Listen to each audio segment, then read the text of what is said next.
Backstage in Las Vegas, UFC 209 has just wrapped up. I'm joined by Wonder Boy. Steven, obviously not the result you wanted. Did you feel like it was the performance you had hoped for from yourself? I could have gone out there and been a little bit more aggressive, but I thought what I did out there won me the fight.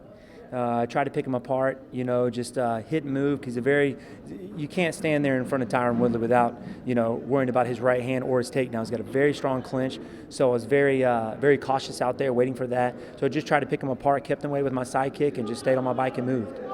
Throughout the week, he said that he expected you to kind of run. Do you feel like because you were the aggressor and consistently moving forward, you threw him off his game? I think so. Especially with the new rules with the cage control, I felt like I controlled the octagon more than he did, having him backing up and back on his bike and moving.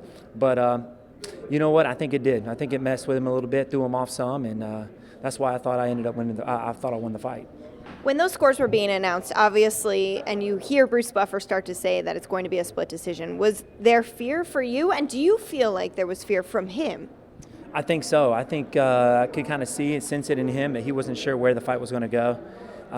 Once he said split decision, I was like, wait a second, I was a little nervous because you can't leave it in the judge's eyes, and well, it goes to show you can't leave it in the judge's eyes. So I could have done a little bit more out there, but what happened, and they got to move on from there. Well, obviously, a lot of fans still have a lot of admiration for you. Other fighters on the roster were tweeting about you. So you've got a ton of fans, but is that something you want to sit back and just kind of think about, or is that something where you want to say, you know what, I want to go right back out there and compete? You know what, I did take a big shot from that last fight and two big shots after that. I want to go back with my coaches and talk with the UFC and see what's next. But yeah, man, if they're willing to get me out there again, I'm ready. And I'm sure everybody would be willing to see that. Thank you so much for your time. We appreciate it, Steven. Thank you.